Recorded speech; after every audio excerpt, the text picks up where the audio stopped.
آپ سب کو یوم پاکستان کی اس پرمسرت تقریب میں خوش آمدید کہتا ہوں۔ پاکستان سینٹر ولزن گرین کے تعاون سے یہ محفل سجائی ہے بزم سخن برطانیہ نے۔ پروگرام کا آغاز تلاوت کلام مجید سے ہوگا، جس کی سعادت حاصل کریں گے حافظ حق صاحب۔ جناب حافظ حق صاحب۔ اعوذ باللہ من الشیطان الرجیم،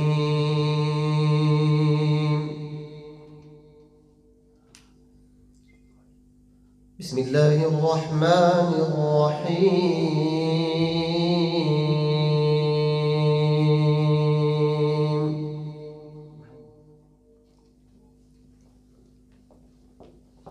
وقال الذين لا يرجون لقاءنا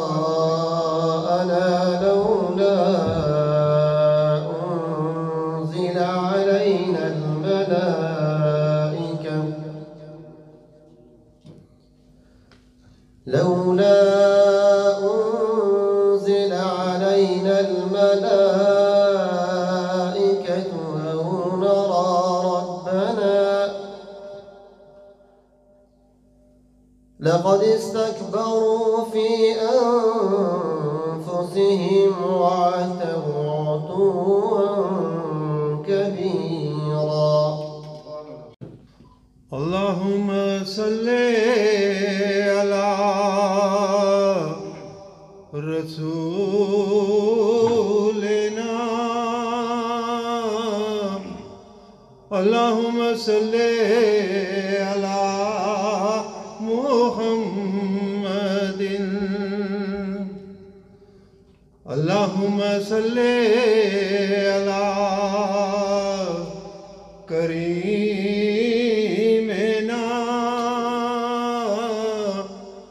اللهم صل على محمد۔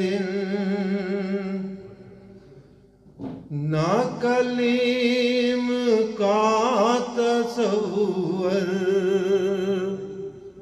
نہ خیال طور سینہ،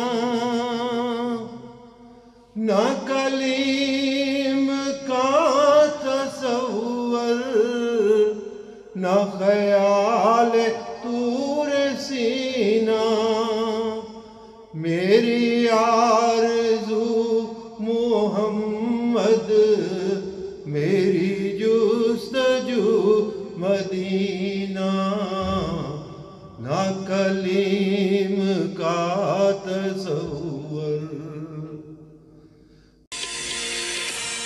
سرزمین شاد باد، کشور حسین شاد باد، تو نشان عزم عالی شان ارض پاکستان، مرکز یقین شاد باد، پاک سرزمین کا نظام، قوت عوام، قوم ملک سلطنت پائندہ تابند آباد، شاد باد منزل مراد، پرچم ستارہ و ہلال، رہبر ترقی و کمال، ترجمان ماضی شان حال جان استقبال، سایہ خدائے ذوالجلال۔ پاکستان زندہ باد، پاکستان زندہ باد، پاکستان زندہ باد۔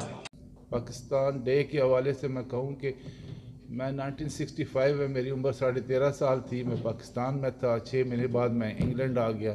لیکن یہ 65 کی جو جنگ تھی نا، اس وقت ہم بچے تھے، تو وہ جو سول ڈیفنس کا جو وہاں پہ ہوتا ہے، وہاں پہ ہم جہلم سے میرا تعلق ہے، وہاں پہ ہم نے اسکول میں یہ سب کچھ کیا تھا، وہ یاد ہے ہمیں۔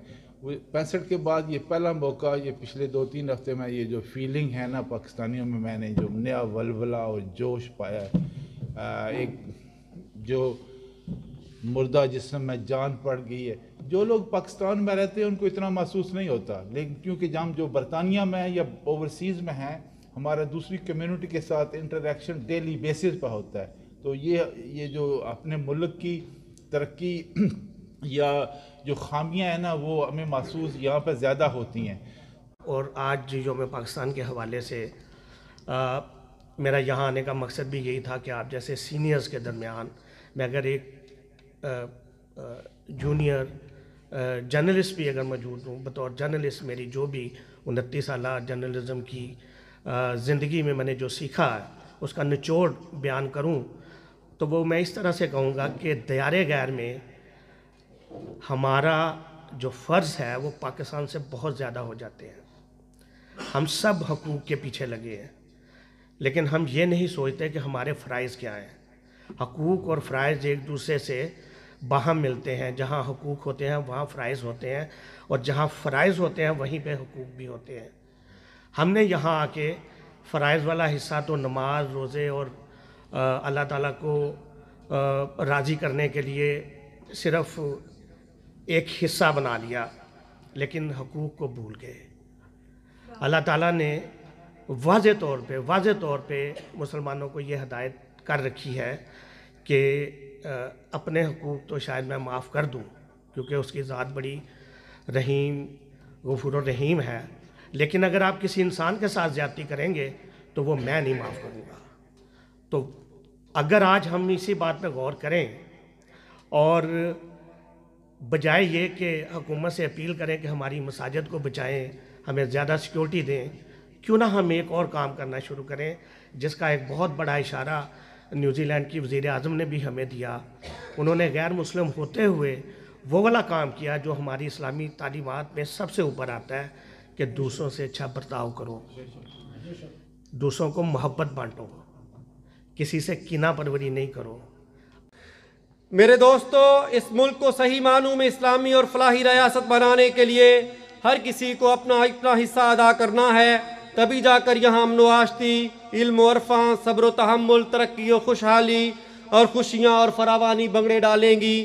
اپنی نسل نو کے تابناک مستقبل کے لیے درد دل رکھنے والے ہر پاکستانی کو اپنے حصے کی شمع بہرحال جلانی ہوگی تاکہ ہم یہ کہہ سکیں کہ تشکیل و تکمیل فن میں جتنا بھی حفیظ کا حصہ ہے یہ نصف صدی کا قصہ ہے، 2-4 برس کی بات نہیں۔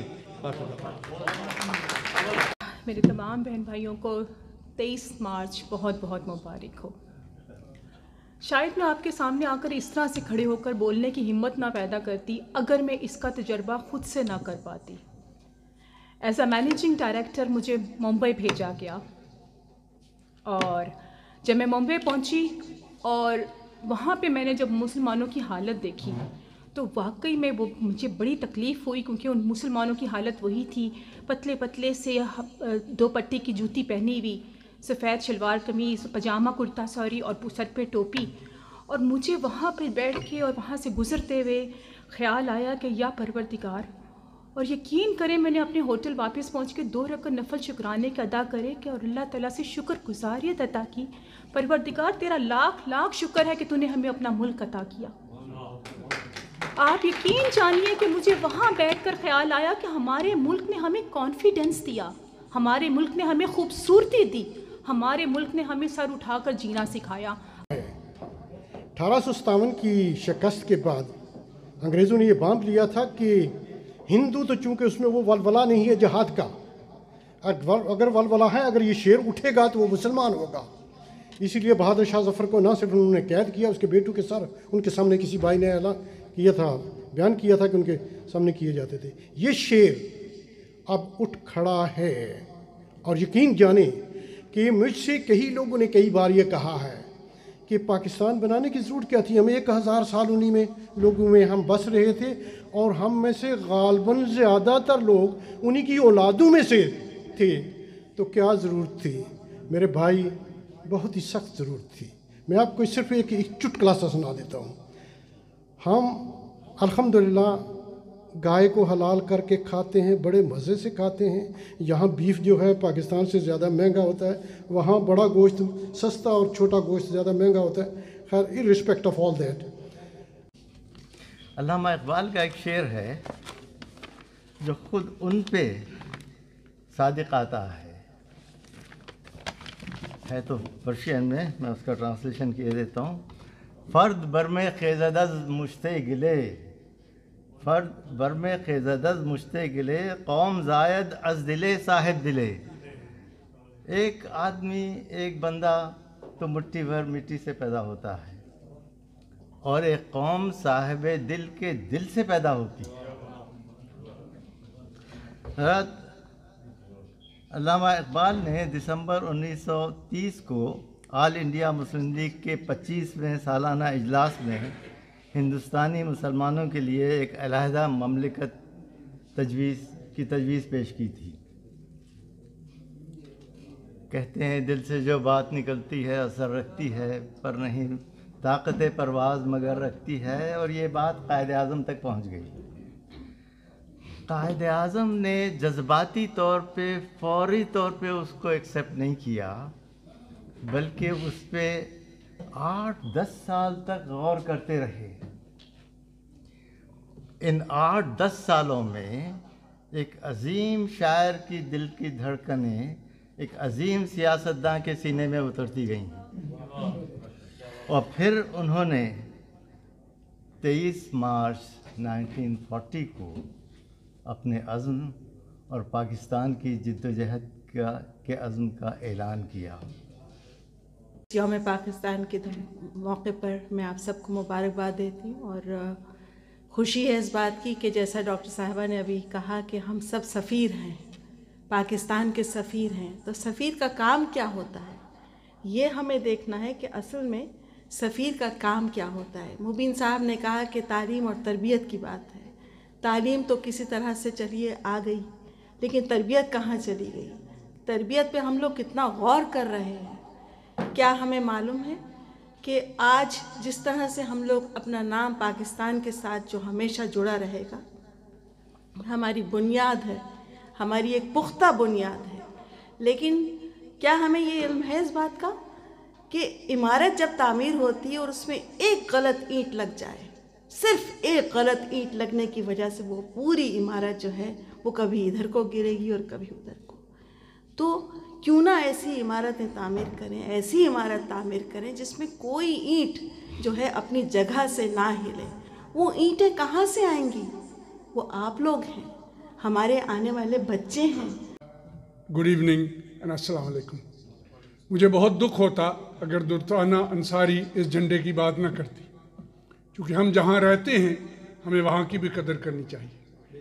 3 باتیں میں آپ سے کرنا چاہتا ہوں. پہلی بات تو یہ، ہم نے تاریخ پہ بہت بات کر لی، آئیے ہم کل کی بات کریں، کل کے لیے تیاری کریں.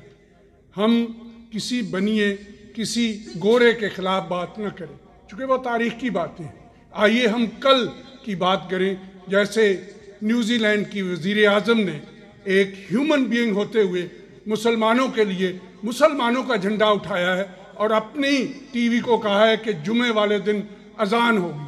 آئیے ہم مسلمانوں کو یہ کہیں کہ وہ کرسچین کو، وہ دوسرے مذاہب کے لوگوں کو بھی اسی طرح اپنے ملکوں میں پناہ دیں، جس طرح نیوزی لینڈ کی پرائم منسٹر نے آ کے مسلمانوں کے سامنے کھڑے ہو کے یہ کہا ہے کہ میں کسی ٹیررسٹ کو اجازت نہیں دوں گی کہ کسی دوسرے انسان کو وہ مارے.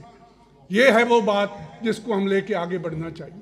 ہم اگر لکیر کو پیٹتے رہے تو ہم وہیں کھڑے رہیں گے جہاں سے ہم آج سے 46 یا اس سے بھی زیادہ عرصہ پہلے 1940 میں چلے تھے. پہلی بات یہ ہے.